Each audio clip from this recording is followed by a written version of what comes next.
똑똑한 사람들이 나이가 들수록 관계를 정리하는 진짜 이유. 혹시 이런 느낌을 받은 적 없으신가요? 어릴 때는 친구가 많을수록 인생이 즐겁고 성공한 것 같았는데 30이 넘고 40이 되면서 연락처에 이름들이 하나둘 지워지기 시작합니다. 주말마다 가득 찼던 약속은 줄어들고 이제는 정말 마음 맞는 한두 명과 만나거나 아예 혼자 시간을 보내는 게 더 편해졌죠. 단순히 나이가 들어서 귀찮아진 걸까요? 아니면 성격이 변한 걸까요? 심리학자와 진화론자들은 흥미로운 답변을 내놓습니다. 지능이 높고 목표가 뚜렷한 사람일수록 인간관계를 정리하려는 경향이 강하다는 것이죠. 독일의 철학자 쇼펜하우어는 이런 말을 남겼습니다. 인간은 홀로 있을 때만 온전히 자기 자신일 수 있다. 고독을 사랑하지 않는 자는 자유를 사랑하지 않는 자와 같다. 왜냐하면 인간은 오로지 혼자 있을 때만 자유롭기 때문이다. 오늘 영상에서는 똑똑한 사람들이 왜 혼자만의 시간을 즐기는 시간이 길어졌는지 그 뒤에 숨겨진 과학적 이유와 심리학적 통찰을 전해드립니다. 이 영상을 다 보고 나면 줄어든 여러분의 인간관계가 결코 외로움이 아닌 진화의 과정이었음을 깨닫게 되실 겁니다. 사회정서적 선택 이론. 스탠퍼드 대학교의 로라 카스텐슨 교수는 사람의 심리가 시간에 따라 어떻게 변하는지 연구했습니다. 결과는 놀라웠습니다. 사람은 자신에게 남은 시간이 무한하다고 느낄 때와 유한하다고 느낄 때 완전히 다른 선택을 합니다. 쉽게 비유해 볼까요? 우리가 어린 시절에는 인생이라는 배터리가 100%라고 생각합니다. 그래서 아무나 만나고 아무 일이나 벌려도 에너지가 남죠. 하지만 지능이 높고 현명한 사람들은 나이가 들수록 깨닫습니다. 내 인생의 배터리가 이제 30% 정도 남았다는 사실을요. 이때부터 우리는 인맥이라는 앱을 정리하기 시작합니다. 에너지만 잡아먹고 나에게 기쁨을 주지 않는 가짜 친구들을 지워버리는 거죠. 이것은 외로워지는 게 아니라 가장 효율적으로 에너지를 관리하는 똑똑한 선택입니다. 가장 소중한 사람들에게 내 마지막 에너지를 쏟겠다는 결단인 셈이죠. 하버드 80년 연구의 비밀. 하버드 성인발달 연구는 인류 역사상 가장 오랫동안 진행된 행복에 관한 탐구입니다. 1938년부터 현재까지 80년이 넘는 시간 동안 수천 명의 인생을 추적했죠. 여러분은 행복의 조건이 뭐라고 생각하시나요? 돈인가요? 아니면 명예나 성공인가요? 하버드 대학교는 이 질문의 답을 찾기 위해 무려 80년이라는 시간을 투자했습니다. 1938년 하버드 엘리트 대학생들과 보스턴 빈민가 청년들 724명을 선정해 그들의 인생을 죽을 때까지 추적했죠. 그들이 무엇을 먹고 누구를 만나며 어떤 병에 걸리고 어떻게 성공하거나 실패하는지 그 모든 과정을 기록했습니다. 지금은 그들의 자녀들까지 포함해 2,000명이 넘는 사람들의 인생 데이터가 쌓여 있습니다. 연구 결과는 우리의 예상과 사뭇 달랐습니다. 성공 가도를 달렸던 하버드 졸업생들이라고 해서 모두 행복했던 건 아니었습니다. 오히려 엄청난 부와 명예를 가졌음에도 고독하게 생을 마감한 이들이 많았죠. 반대로 빈민가에서 태어나 평생 평범하게 살았지만 누구보다 건강하고 행복하게 노년을 보낸 이들이 있었습니다. 연구팀이 수만 페이지의 데이터를 분석해 찾아낸 단 하나의 공통점은 바로 인간관계였습니다. 좋은 관계가 우리를 더 건강하고 행복하게 만든다는 아주 단순하고도 강력한 진리였죠. 더 놀라운 사실은 관계가 신체 건강에 직접적인 영향을 준다는 점입니다. 연구를 이끄는 로버트 월딩어 교수는 이렇게 말합니다. 50세 때 관계 만족도가 가장 높았던 사람들이 80세에 가장 건강했다. 이것은 콜레스테롤 수치보다 훨씬 더 정확한 건강 지표였습니다. 의지할 수 있는 관계가 있는 사람들은 신체적인 고통이 와도 마음의 완충작용 덕분에 훨씬 더 잘 견뎌냈습니다. 당신을 웃게 만드는 사람은 누구인가요? 당신의 에너지를 뺏기만 하는 관계를 붙잡고 있진 않나요? 잠시 숨을 고르며 생각해 보세요. 여기서 오해하지 말아야 할 것이 있습니다. 친구가 많아야 한다는 뜻이 아닙니다. 결혼을 했느냐 안 했느냐도 핵심이 아니죠. 중요한 건 관계의 질입니다. 갈등이 끊이지 않는 불편한 관계 속에 있는 건 이혼하는 것보다 건강에 더 나쁜 영향을 줍니다. 100명의 지인보다 나를 있는 그대로 이해해주는 단 한 명의 친구가 뇌를 보호하고 기억력을 지켜줍니다. 지혜로운 사람들이 나이가 들수록 인간관계를 정리하는 이유가 바로 이것입니다. 불필요한 소음 같은 관계를 쳐내고 나에게 진실한 에너지를 주는 사람들에게만 집중하는 것이죠. 그것이 바로 80년 연구가 증명한 가장 완벽한 노후 준비입니다. 연구팀은 관계를 가꾸는 일을 소셜 피트니스라고 부릅니다. 근육을 만들기 위해 매일 운동하듯 관계도 꾸준한 관리가 필요하다는 뜻이죠. 2016년 런던 정치경제대학교의 사토시 가나자와 교수와 싱가포르 경영대학교의 노먼 리 교수는 18세에서 28세 사이의 성인 1만 5천여 명을 대상으로 대규모 조사를 실시했습니다.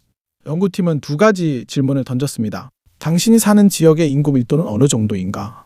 당신은 친구와 얼마나 자주 교류하며 그 만남이 얼마나 행복한가? 결과는 놀라웠습니다. 일반적인 사람들은 인구 밀도가 낮은 곳에 살수록 그리고 친구를 자주 만날수록 행복도가 높았습니다.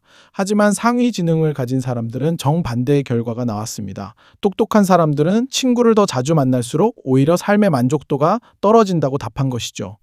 왜 그럴까요?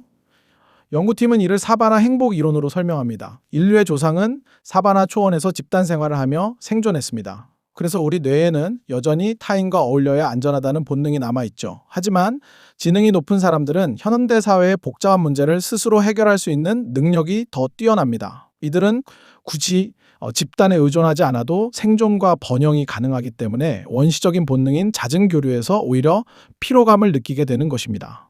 두 번째 이유는 시간의 가치에 대한 관점 차이입니다. 지혜로운 사람들은 나이가 들수록 시간이 유한한 자원이라는 것을 뼈저리게 깨닫습니다. 천재 물리학자 알베르트 아인슈타인은 이런 말을 했습니다. 나는 매일 수백 번씩 나의 내면과 외면의 삶이 타인들의 노동에 의존하고 있다는 사실을 되새긴다. 그리고 내가 받은 만큼 돌려주기 위해 노력해야 한다고 다짐한다. 아인슈타인은 타인에게 기여하기 위해 혼자 있는 시간을 엄격하게 지켰습니다. 똑똑한 사람들은 대개 장기적인 목표나 몰입해야 할 프로젝트를 가지고 있습니다. 책을 쓰거나 새로운 기술을 배우거나 비즈니스를 확장하는 일 말이죠. 이들에게 의미 없는 술자리나 소모적인 뒷담화는 단순히 지루한 게 아니라 성장을 방해하는 장애물입니다.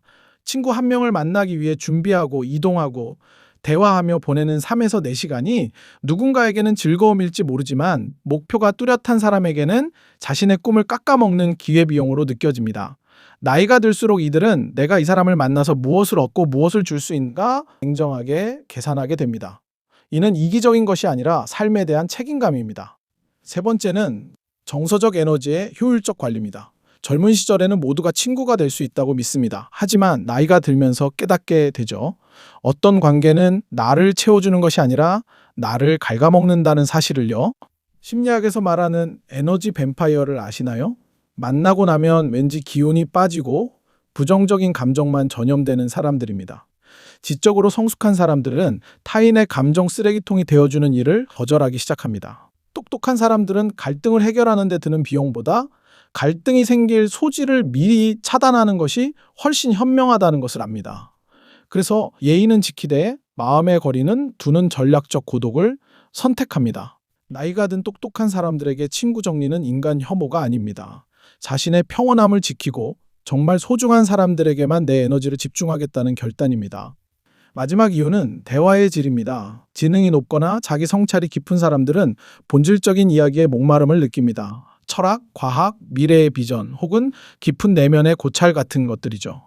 하지만 대다수의 사회적 모임에서 오가는 대화는 가벼운 농담, 연예인 가십 혹은 누가 돈을 얼마나 벌었는지에 대한 과시로 채워지곤 합니다.